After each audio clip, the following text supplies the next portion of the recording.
Salut à tous et à toutes, aujourd'hui c'est Chloé38 pour une nouvelle vidéo. Pour commencer, je voudrais déjà m'excuser de ne pas avoir fait de vidéo pendant 2 ou 3 semaines.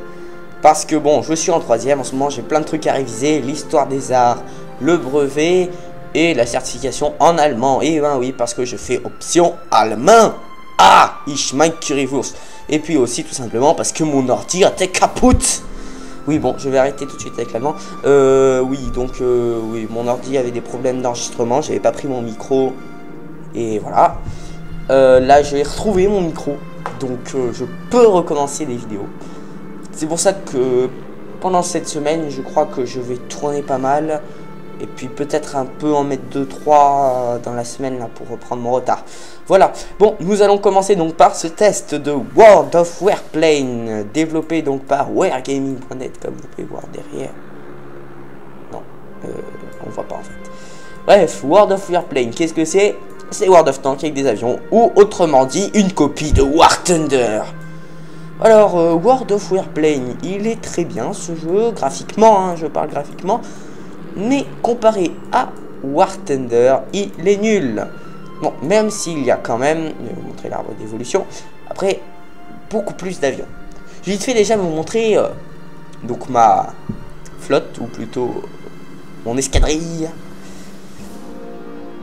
Donc, ici, vous allez voir le AO-192, qui est un chasseur lourd. Autrement dit, un bombardier, quoi. Mais ils appellent ça chasseur lourd. Je vais mettre une vue comme ça. Ensuite, celui que vous avez vu au début, SW-159, qui est un chasseur allemand. Alors attendez, oui, ça c'est chasseur, et le premier c'est chasseur lourd, voilà, je me suis pas trompé. Ensuite, un chasseur multirôle P12, un américain, rang 1. Oui, le premier c'est un rang 2, et puis après c'est un rang 3. Donc là, rang 1, un chasseur multirôle. Ensuite, un chasseur, donc rang 2, le P23. Puis en anglais maintenant, un chasseur multirôle rang 2, le démon. Et pour finir, le roi de ma flotte, un chasseur rang 3. Chasseur, non, je crois pas. Oui, c'est chasseur. Chasseur rang 3. Donc, le Bristol 133. Alors, nous allons passer donc dans l'arbre technologique. En commençant par l'Allemagne, donc. Donc l'arbre technologique allemand est quand même assez garni. Avec 1, 2, 3, 4, 5 avions premium. Le seul truc c'est que les avions bien connus, et ben voilà, je peux même pas la voir. Oui, donc ce que je disais c'est que les avions bien connus, on peut jamais les avoir. Voilà, là je modifie juste quelques trucs. Expérience, non. Voilà, donc oui, les chasseurs allemands, pour avoir un avion historique, c'est dur à avoir parce que regarde un avion BF-109. BF-109 et ça c'est quand même assez compliqué pour l'avoir. Donc j'ai directement voulu passer pour avoir le BF-109E. Bref, ensuite l'URSS, aussi beaucoup d'avions. Je ne suis pas du tout parti dans l'arbre technologique de l'URSS. Voilà, pas mal d'avions aussi, 5 premium pardon. L'USA, une des branches quand même petites, c'est bien dommage. Ils auraient pu en mettre plus. Bon, ils ont quand même mis les P51, les Mustang, P51 Mustang, bien connus, puis les F4 Corsair. Corsair sont les F4, F4U1, F4 et F4U, c'est les plus connus. Ensuite, bon, le Japon, comme dans World of Tanks, il n'y a aucun avion quasiment de premium. Le Royaume-Uni, ils auraient pu en mettre plus, même s'il y a pas mal de Spitfire. D'ailleurs, le Bristol 146, je peux pas l'avoir, je crois. Non, il me faut encore pas mal de fric. Nous disions donc, oui, j'attends pour faire un Spitfire, mais je joue plus trop à ce jeu. Hein. Et pour la Chine, l'arbre technologique minable, donc 2 avions premium. Bref, c'est comme dans World of Tanks, on peut modifier les canons, tout ça. Nous allons directement partir en bataille, à moins qu'il y ait un truc que j'ai pas présenté. Non. Et ben c'est parti, nous allons partir donc en bataille. Alors attention, il y a très peu de joueurs. 57, vous voyez. 57 joueurs en heure de pointe. Les gens ont trouvé comme moi que c'était de la merde ce jeu. Enfin, moi c'est ce que je pense. Après, vous pourrez faire votre expérience personnelle. Alors, Ouais, bah en fait, il y a tellement personne qui lance pas de bataille. C'est 15 contre 15 maximum, mais souvent c'est des 2 contre 2 ou des... Voilà quoi. Allez, j'attends, j'étais 45 et je fais une petite coupure sinon.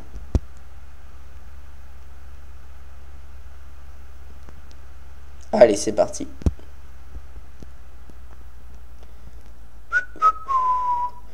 Donc, avant le chargement de bataille, ce qui est pas mal comparé à World of Tanks, c'est ça.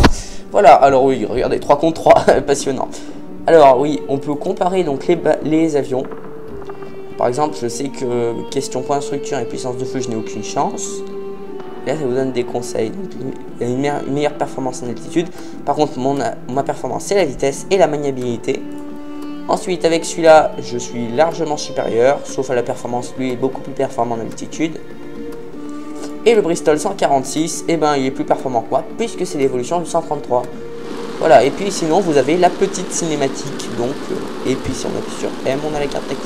Une petite cinématique d'entrée. Voilà. Bonne chasse, bonne chasse. Oui, je sais, je vais me dire. Donc, je sais pas si ça vous fait penser à quelque chose, mais on se dirait vraiment, allez, si je passe. Non, là c'est bizarre pour eux, justement.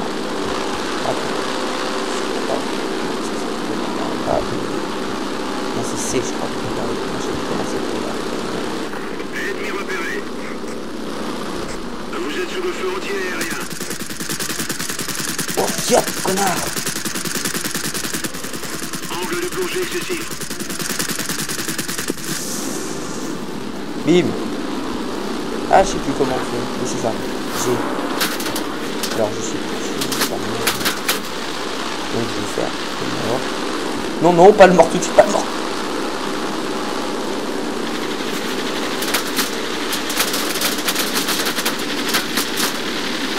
Bon, ok.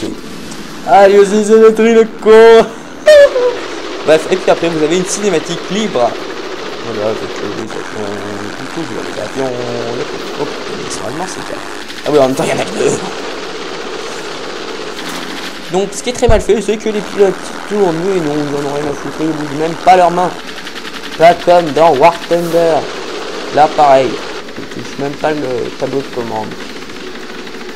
Et puis les canons à l'arrière, en fait rien n'est mobile à part les hélices dans ce jeu. Ce que je trouve très mal fait. Puis regardez graphiquement, c'est pas si magnifique que ça.